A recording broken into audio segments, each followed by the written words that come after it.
बहुत टाइम बाद ना एक ऐसी सीरीज आई है जिसके अंदर अगर दो लीड हैं एक किस्म के, वहां पर आपको मजा आना शुरू हो जाए उनका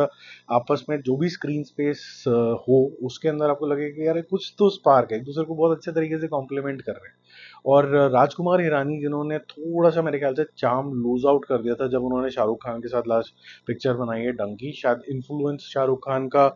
होगा या फिर शाहरुख खान का इस तरीके का भी प्रेशर होगा दिमाग के अंदर कि दो बड़ी बड़ी हिट आई, इतनी बड़ी बड़ी सॉलिड, पठान आई, जवान आई, तो इसके अंदर भी कुछ ऐसा कुछ एक्स्ट्रा करके जाना है। राजकुमार हिरानी की स्टोरीज जो होती हैं इसके अंदर सिंप्लिसिटी और गहराई, जैसे पीके के अंदर भी गहराई थी, उसका बाद में मजाक उड़ाना शुरू कर दिया, वो बात अलग है। ठीक है, एक सीन ऑब्वियसली थोड़ा सा लोगों को काफी ज्यादा ऑब्जेक्शनेबल लगा था और मुझे भी लगा था कि जो एक पूरी पिक्चर में से वो सीन काट देते तो ये पिक्चर अच्छी हो जाती, जो शिव जी वाला सीन था। बट क्वेश्चन तो सही उठाए गए थे और उसका टेस्टिमनी तो अभी हमारे यहाँ पर जो चोरी हुई है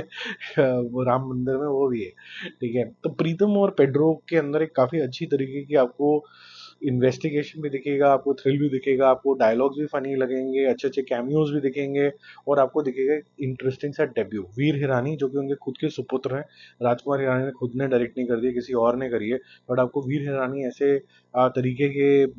यंग एक्टर दिखेंगे जो कि बहुत ही कॉन्फिडेंट, और यहाँ पर वो एक जैसे कहते हैं ना वो हैकर है और उसको मिल जाता है अरशद वारसी जो कि बहुत ही ब्रिलियंट दिमाग का इंस्पेक्टर है, बट उसका कंप्यूटर में और आईटी के अंदर हाथ तंग है। किसी वजह से इस वीर हिरानी के जो कैरेक्टर है उसका पुलिस से भिड़ हो जाता है और वो पुलिस की हेल्प करता है क्योंकि उसको अपने ग्रैंडफादर का एक सामान ढूंढना है। क्या ढूंढना है वो भी आप सीरीज के अंदर देखना, और अरशद वारसी को हेल्प चाहिए क्योंकि उसको उठा के डाल दिया है कि साइबर सेल को हेड करो। अब साइबर सेल में बेचारे का आईटी से काफी 36 का आंकड़ा है, अब ये इसकी हेल्प लेता है, तो ये दोनों एक दूसरे की कॉम्प्लीमेंट कैसे करते हैं, ये काफी अच्छा है। तो how they solve different cases is one aspect, but ये जितने केसेस हैं उसमें जो मेन एलिमेंट चल रहा है केस का और इनकी जो बैक स्टोरी चल रही है वो बहुत अच्छे तरीके से चलती रहती है एज एन अंडर करंट, तो आप कभी भी इनकी लाइफ से जो साइट है वो लूज नहीं करते हो। ऐसा नहीं होता कि आज ये केस आ गया कल उधर आ गया, वो एपिसोडिक नहीं है, it is very consistent and smooth.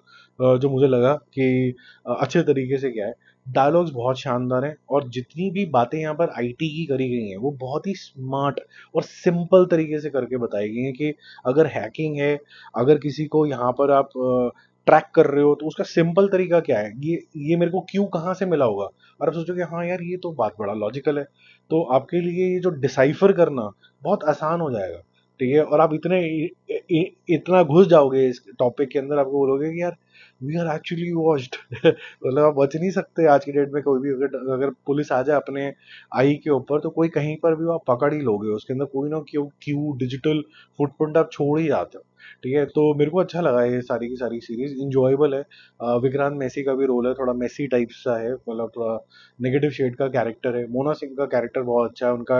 I think पहले या 1.5वें एपिसोड का first he episode I think उसी के अंदर ही उनका काफी सॉलिड कन्फ्रंटेशन सीन है और आपको एक्टिंग की मास्टर क्लास वहीं दिख जाती है। तो ये तो 4 on 5 वाली सीरीज आप देखोगे मजा होगा, मजा आएगा। और जो थोड़ा सा डाउन साइड में यही बोलूंगा कि कभी कभी आपको पहले एक आधे एपिसोड में आपको थोड़ा माइंड ना एट्यून करना पड़ेगा। सीरियस केस के अंदर कभी कभी अरशद वारसी की थोड़ा कॉमिक टाइमिंग आ जाती है, जब आप इससे एट्यून हो जाते हो तो वो फ्लेवर आपके दिमाग में सेट हो जाता है और वो कंसिस्टेंट चलता रहता है सारे सारे